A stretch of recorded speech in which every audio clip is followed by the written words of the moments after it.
Hi everyone, welcome to my YouTube channel and today the topic of discussion is Planck's quantum theory. So as we know that electromagnetic wave theory was unable to explain two of the phenomenons. The one was black body radiations and the second one was photoelectric effect. So both of these phenomenons were explained by the next theory, and that is Planck's quantum theory. Okay, so now let's start it.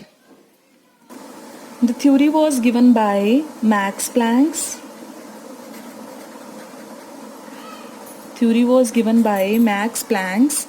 And इस theory में क्या बताया गया, इसमें सबसे पहली बात जो करी गई that is energy from a source is emitted discontinuously in the form of packets of energy. Clear? तो आपको पता है इलेक्ट्रोमैग्नेटिक वेव थ्योरी में हमने क्या पोस्टुलेट करा था कि किसी भी सोर्स से जब लाइट एमिट होती है तो वो कॉन्टिन्यूसली एमिशन होती जाती है एंड रेडिएशंस की फॉर्म में एमिट होता है. ठीक है, लेकिन यहाँ पे क्या बोला गया कि एक्चुअल में ऐसा नहीं होता. जब भी किसी सोर्स से कोई लाइट एमिट होती है तो वो डिसकॉन्टिन्यूसली एमिट होती है. एक्चुअली लाइट में कुछ सर्टेन छोटे छोटे पैकेट्स होते हैं, छोटे छोटे पार्टिकल्स होते हैं, उनको हम पैकेट्स ऑफ एनर्जी बोलते हैं. एक्चुअली उसकी फॉर्म में जो है आपकी लाइट किसी भी सोर्स से एमिट होती है. ठीक है, light emitted from a source is discontinuous and it emitted in the form of packets of energy, and these packets of energy are known as photons या quantas भी कहते हैं इनको. Clear? Okay, then another postulate क्या था, that energy of photon is directly proportional to the frequency of light. तो अभी हमने बात करी कि सोर्स से लाइट जो एमिट हो रही है वो in the form of certain packets, in the form of photons जो है वो रिलीज हो रही है. ठीक है, और इस पर्टिकुलर एक फोटोन की एनर्जी कितनी होती है वो डिपेंड करता है लाइट की कितनी फ्रीक्वेंसी है. ठीक है, according to this theory energy depends upon the frequency of light and it doesn't depends upon the intensity of light. ठीक है, so energy of photon is directly proportional to frequency. Proportionality को हटाकर आप कोई constant H लगा दोगे. ठीक है, and this H is known as Planck's constant. And what is the value of this Planck's constant? 6.626 into 10 raised to power minus 34 and units are joule per second. Units आप यहाँ से derive करके देख सकते हो. ठीक है, तो यूनिट्स कितनी होती हैं जाउल पर second, and this is the value of Planck's constant. Okay, ये आपने रिलेशन याद रखना है और यहीं से आपके जो हैं अनदर टाइप के न्यूमेरिकल हम डिस्कस करेंगे. ओके, सेकेंड पोस्टुलेट हो गया. अच्छा, एक चीज़ और है, आपको पता है जो C है, C is equals to nu lambda होता है, एंड न्यू किसके इक्वल होता है, C over lambda. Clear? So हम क्या करेंगे, E is equals to H, nu को क्या लिखेंगे, C बाय लैम्डा. तो अगर हम फ्रीक्वेंसी को वेवलेंथ की टर्म्स में लिखते हैं तो it is C by lambda. So it mean energy का रिलेशन क्या आ जाएगा, it will be HC by lambda. So we can say that energy of a photon is directly proportional to the frequency and it is inversely proportional to the wavelength of light. Clear? लेकिन suppose आपके पास n photons हैं, है ना, आपके पास बहुत सारे photons हैं. अब लाइट जब एमिट होगी किसी सोर्स से तो उसमें एक फोटोन तो निकलेगा नहीं, बहुत सारे फोटोन्स होंगे. तो आप एनर्जी कैसे फाइंड आउट करोगे, एनर्जी क्या होगी, NH न्यू. n क्या होंगे, नंबर ऑफ फोटोन्स, उनके साथ मल्टीप्लाई करते जाओगे, देन आपके पास बहुत सारे फोटोन्स या टोटल लाइट की कितनी एनर्जी है वो आपके पास आ जाएगी. Hope it is clear. Okay, then next is अब नेक्स्ट हम यही डिस्कस करने वाले हैं कि लाइक इस पर्टिकुलर थ्योरी ने कैसे एक्सप्लेन करा। ज़्यादा कुछ चेंजेस नहीं है, सिर्फ एनर्जी का रिलेशन आपने याद रखना है, और वेव की जगह पे हम कहेंगे कि जो लाइट है उसका कैसा नेचर है, particle. So light is having particle nature, ठीक है, पार्टिकल्स की फॉर्म में जो लाइट है वो एमिट होती है। क्लियर हो गया। सो अब हम बात करेंगे how does this theory explain the two phenomenons. तो पहले बेटा हम बात करते हैं ब्लैक बॉडी रेडिएशंस की, राइट, ब्लैक बॉडी रेडिएशंस। अच्छा, उसमें हमने क्या ऑब्जर्व करा था कि जब भी हम किसी ब्लैक बॉडी को हीट करते हैं, ठीक है, किसी ब्लैक बॉडी को जब हम हीट करते हैं तो वो जो रेडिएशंस एमिट करती है उसका कलर पहले आपको रेड दिखता है, देन थोड़ी देर बाद येलो हो जाता है, देन वाइट हो जाता है, then in the end blue तक चला जाता है। तो एक्चुअल में ये कलर चेंज क्यों आ रहा था, ठीक है, तो पिछली थ्योरी के अकॉर्डिंगली कलर डिफरेंट डिफरेंट नहीं आने चाहिए थे, कलर क्या आने चाहिए थे, ऑल द टाइम सेम आने चाहिए थे। लेकिन अगर कलर चेंज हो रहे हैं तो रीज़न क्या है, अब प्लैंक्स क्वांटम थ्योरी एक्सप्लेन करेगी। अब इस थ्योरी के accordingly, according to Planck's quantum theory, ठीक है, इस थ्योरी के अकॉर्डिंगली जब भी आप किसी ब्लैक बॉडी को या किसी भी बॉडी को हीट करते हो उसमें कुछ पर्टिकुलर, आपको पता है हर एक चीज़ it consist of atoms, molecules, right, तो उसमें कुछ एटम्स हैं, ठीक है। मान लो जैसे ही आपने उसको हीट करना स्टार्ट किया तो उनको मोशन मिलेगा और वो मूव करना स्टार्ट कर देंगे। तो इसका मतलब जो पार्टिकल्स हैं वो वाइब्रेट करना स्टार्ट कर देते हैं, अपनी पोजीशन के अबाउट ऐसे करके वाइब्रेट करेंगे। तो जैसे ही वाइब्रेट करेंगे तो वाइब्रेशन के बाद वो कुछ क्या करते हैं, कुछ रेडिएशंस जो हैं वो एमिट करते हैं, यानी लाइट एमिट करते हैं, ठीक है, लाइट रेडिएशंस एमिट करेंगे आफ्टर इट्स वाइब्रेशन। तो जब लाइट रेडिएशंस एमिट होती हैं तो उनका कलर क्यों डिफरेंट डिफरेंट आ रहा है, तो अभी उन्होंने क्या बताया यहाँ पे कि जो लाइट रेडिएशन एमिट होती है हमें पता उसकी एनर्जी किस पे डिपेंड करती है, फ्रीक्वेंसी पे। क्लियर हो गया। तो इसका मतलब जब बिल्कुल स्टार्टिंग था, ठीक है, बिल्कुल स्टार्ट में उस टाइम पे जो एनर्जी थी, हमने तो अभी हीट करना स्टार्ट ही किया था तो एनर्जी काफ़ी क्या थी, कम थी। तो अगर एनर्जी कम होगी तो प्लैंक्स क्वांटम थ्योरी के अकॉर्डिंग फ्रीक्वेंसी भी क्या होगी, कम, और अगर फ्रीक्वेंसी कम होगी तो आपको पता है कलर भी कौन सा आएगा, रेड। क्यों, क्योंकि रेड की जो फ्रीक्वेंसी है वो बहुत कम होती है। क्लियर हो गया। लेकिन जैसे जैसे हम हीट करते जाएंगे, उसको और हीट करेंगे तो एनर्जी कॉन्टिन्यूसली इंक्रीज करेगी, एनर्जी इंक्रीज करेगी तो जो वो लाइट एमिट कर रहा है उसकी फ्रीक्वेंसी भी कॉन्टिन्यूसली क्या करेगी, इंक्रीज, और कलर जो है वो red to yellow to white to blue जो है वो शिफ्ट होना स्टार्ट हो जाता है, क्योंकि रेड जो है लेस फ्रीक्वेंसी वाला कलर होता है एंड ब्लू जो है वो ज़्यादा फ्रीक्वेंसी वाला होता है।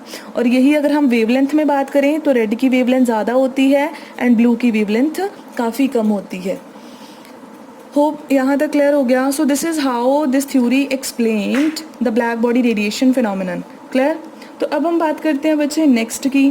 तो नेक्स्ट जो था आपका that was photo electric effect. अब फोटो इलेक्ट्रिक इफेक्ट का एक्सप्लेनेशन कैसे दिया, ठीक है। अगेन इन्होंने क्या बात करी कि जब आप किसी मेटल सरफेस पे लाइट को फॉल कर रहे हो तो आपका ये जो इफेक्ट है क्या एक्सप्लेन करता है कि जब आप लाइट फॉल करते हो तो इस लाइट की एक पर्टिकुलर फ्रीक्वेंसी होनी चाहिए जिसको आप बोलते हो थ्रेशोल्ड फ्रीक्वेंसी। अगर उससे कम हुआ तो यहाँ से जो इलेक्ट्रॉन्स हैं वो एमिट नहीं होंगे और इफेक्ट ऑब्जर्व नहीं होगा। अब यहाँ पे प्लैंक्स क्वांटम थ्योरी ने क्या एक्सप्लेन करा, इसने कहा कि देखो ये बात तो डेफिनेट है कि ऐसे ही होनी चाहिए। क्यों, क्योंकि किसी भी सोर्स की जो एनर्जी है वो फ्रीक्वेंसी पे डिपेंड करती है, ना कि इंटेंसिटी पे। तो जब आप स्टार्टिंग में फ्रीक्वेंसी कम रख रहे होगे तो डेफिनेटली एनर्जी भी लाइट की क्या होगी, कम। तो कम एनर्जी वाली लाइट डालोगे तो इलेक्ट्रॉन्स कहाँ से निकलने हैं, इलेक्ट्रॉन्स नहीं निकलेंगे। लेकिन जैसे जैसे आप फ्रीक्वेंसी को इंक्रीज करते जाओगे जो एनर्जी है लाइट की वो भी क्या करेगी, इंक्रीज, ठीक है। और एक पर्टिकुलर फ्रीक्वेंसी ऐसी आएगी जिसपे एनर्जी मतलब लाइट इतनी एफिशिएंट हो जाएगी कि वो इलेक्ट्रॉन्स को इजेक्ट कर सके। क्लियर। तो इसीलिए एक पर्टिकुलर फ्रीक्वेंसी पे ही फोटो इलेक्ट्रिक इफेक्ट जो है ऑब्जर्व हो रहा है। अगर उससे लो फ्रीक्वेंसी यूज़ करते हो इसका मतलब लाइट की एनर्जी इतनी कम है कि वो यहाँ से इलेक्ट्रॉन्स को इजेक्ट ही नहीं कर पा रही है। क्लियर हो गया। अच्छा, दूसरी बात क्या एक्सप्लेन करी, उन्होंने कहा कि इजेक्शन हो कैसे रहा है, रीज़न क्या है इलेक्ट्रॉन्स के इजेक्ट होने का, ठीक है। तो रीज़न बेटा आपके पास ये है कि जो प्लैंक्स क्वांटम थ्योरी है उसने बताया कि जब लाइट फॉल करती है तो light again it consist of some packets of energy, जिनको आप क्या बोलते हो, फोटोन्स। होता क्या है कि जब लाइट फॉल करती है तो यहाँ पे किसी एटम में मान लो इलेक्ट्रॉन पड़ा हुआ है, ठीक है। फोटोन्स क्या करेंगे, इस इलेक्ट्रॉन के साथ जाकर स्ट्राइक करेंगे तो ये अपनी एनर्जी इस इलेक्ट्रॉन को ट्रांसफ़र कर देते हैं। और अगर एनर्जी सफिशेंट हो कि वो एटम में से इलेक्ट्रॉन को निकाल सके, फिर तो इलेक्ट्रॉन बाहर निकल जाएगा। लेकिन जो आपके फोटोन्स आ रहे हैं अगर उनकी एनर्जी काफ़ी कम है, ठीक है, तो वो जितना मर्जी आके मेटल सरफेस पे स्ट्राइक कर रहे हैं, इलेक्ट्रॉन इजेक्ट कभी नहीं होगा, ठीक है। तो इसका मतलब फोटोन्स आके कोलाइड करते हैं विद द इलेक्ट्रॉन्स, तो उनकी एनर्जी इतनी कैपेबल होनी चाहिए कि वो एटम में से, आपको पता है न्यूक्लियस अट्रैक्ट करके रखता है इलेक्ट्रॉन को, तो आपका फोटोन जो है वो इतना कैपेबल होना चाहिए कि वो इलेक्ट्रॉन को न्यूक्लियस की अट्रैक्शन से बाहर निकाल सके, ठीक है। तो इसी कारण जो है इलेक्ट्रॉन्स इजेक्ट होते हैं। होप आपको क्लियर हो गया होगा यहाँ से। एंड देन एक और बात हमने ऑब्जर्व करी थी, मैं सारी ऑब्जर्वेशन अब एक्सप्लेन कर रही हूँ upon the basis of Planck's quantum theory. अच्छा, एक और चीज़ आपने ऑब्जर्व करी थी, दैट वाज इंटेंसिटी। तो इंटेंसिटी ऑफ लाइट का क्या इफेक्ट पड़ रहा है, ठीक है। सो इंटेंसिटी का हमने क्या चीज़ ऑब्जर्व करी थी कि जब हम सरफेस पे लाइट फॉल कर रहे थे ना, जिसकी इंटेंसिटी क्या थी, काफ़ी हाई थी, तो क्या हो रहा था कि इलेक्ट्रॉन्स बहुत ज़्यादा इजेक्ट हो रहे थे, बहुत सारे इलेक्ट्रॉन्स जो हैं वो इजेक्ट हो रहे हैं, ठीक है। तो असल में क्या होता है कि जो इंटेंसिटी है लाइट की, जब वो ज़्यादा होगी ना तो लाइट क्या होगी, काफ़ी ब्राइट। इसका मतलब जो उसमें फोटोन्स हैं वो भी क्या होंगे, ज़्यादा, नंबर ऑफ फोटोन्स भी क्या होंगे, काफ़ी ज़्यादा। तो अगर इतने सारे फोटोन्स आपके मेटल सरफेस पे लगातार स्ट्राइक कर रहे हैं पर सेकेंड, तो डेफिनेटली इलेक्ट्रॉन्स भी जो इजेक्ट हो रहे हैं वो भी क्या होंगे, काफ़ी ज़्यादा होंगे। क्लियर हो गया। तो इंटेंसिटी का कैसे एक्सप्लेन किया कि ज़्यादा इंटेंसिटी की लाइट होगी, फोटोन्स ज़्यादा होंगे, कोलिजन ज़्यादा होंगे, एंड इलेक्ट्रॉन्स जो हैं वो भी क्या होंगे, ज़्यादा इजेक्ट होंगे, ठीक है। अच्छा, एक और एक्सप्लेनेशन थी कि जैसे ही हम मेटल सरफेस पे लाइट फॉल करते हैं तो इलेक्ट्रॉन निकलने के बाद डेफिनेटली वो मूव करते हैं और उनकी अपनी एक काइनेटिक एनर्जी होती है। तो जो काइनेटिक एनर्जी थी वो किस पे डिपेंड कर रही थी, फ्रीक्वेंसी पे, ठीक है। नेक्स्ट पोस्टुलेट हम किसका डिस्कस कर रहे हैं, काइनेटिक एनर्जी वाला। तो काइनेटिक एनर्जी फ्रीक्वेंसी पे क्यों डिपेंड कर रही थी। अब प्लैंक्स क्वांटम थ्योरी कैसे एक्सप्लेन करेगी, उसने बताया कि अगर तो आप लाइट फॉल कर रहे हो, अगर उसकी फ्रीक्वेंसी थ्रेशोल्ड फ्रीक्वेंसी के इक्वल है, बस आप बिल्कुल बराबर की फ्रीक्वेंसी लेके चल रहे हो, थ्रेशोल्ड फ्रीक्वेंसी, इसको हम न्यू नोट बोलते हैं। अगर तो आपने फ्रीक्वेंसी बिल्कुल थ्रेशोल्ड फ्रीक्वेंसी के इक्वल ली है, फिर तो इलेक्ट्रॉन्स क्या होंगे, जस्ट इजेक्ट, ठीक है, सिर्फ इजेक्ट होंगे क्योंकि एनर्जी काफ़ी कम होगी। लेकिन अगर आपने जो फ्रीक्वेंसी है लाइट की वो थ्रेशोल्ड फ्रीक्वेंसी से काफ़ी ज़्यादा ले रखी है, ठीक है, तो इसका मतलब ये है कि लाइट के पास बहुत सारी एनर्जी है। थोड़ी सी एनर्जी तो वो लगा देगा इलेक्ट्रॉन को बाहर निकालने में, तो बाकी की एनर्जी कहाँ जाएगी, बाकी की एनर्जी इलेक्ट्रॉन जो है उसको एज ए काइनेटिक एनर्जी मिल जाएगी। क्लियर हो गया ये। तो इसका मतलब ज़्यादा फ्रीक्वेंसी की लाइट फॉल करोगे, लाइट की एनर्जी भी ज़्यादा होगी, इलेक्ट्रॉन को निकालने में तो उतनी ही एनर्जी लगेगी, तो बाकी की उसकी काइनेटिक एनर्जी। फॉर एग्जांपल अगर आपने लाइट फॉल करी सपोज 500 की, ठीक है, लेकिन उसको इलेक्ट्रॉन को इजेक्ट करने के लिए कितनी एनर्जी चाहिए थी, ओनली 150, ठीक है। तो काइनेटिक एनर्जी कितनी आ जाएगी, जो बाकी बचेगी वो आपकी काइनेटिक एनर्जी आ जाएगी, ठीक है। और इसके लिए एक बहुत अच्छा रिलेशन दिया था उसने। इसका मतलब जो एनर्जी ऑफ लाइट होती है वो दो काम में यूज़ होती है, ठीक है। जो भी आप लाइट किसी सरफेस पे फॉल करते हो वो दो पर्पस के लिए यूज़ होती है। एक तो वो इलेक्ट्रॉन को इजेक्ट करने में यूज़ होती है, प्लस बाकी की बची क्या करती है, काइनेटिक एनर्जी दे देती है। अब मान लो हमने लाइट कौन सी फॉल करी थी, न्यू फ्रीक्वेंसी की, तो एनर्जी का फॉर्मूला क्या होता है बच्चे, एच न्यू। तो इसका मतलब लाइट की जो एनर्जी होगी that will be H new.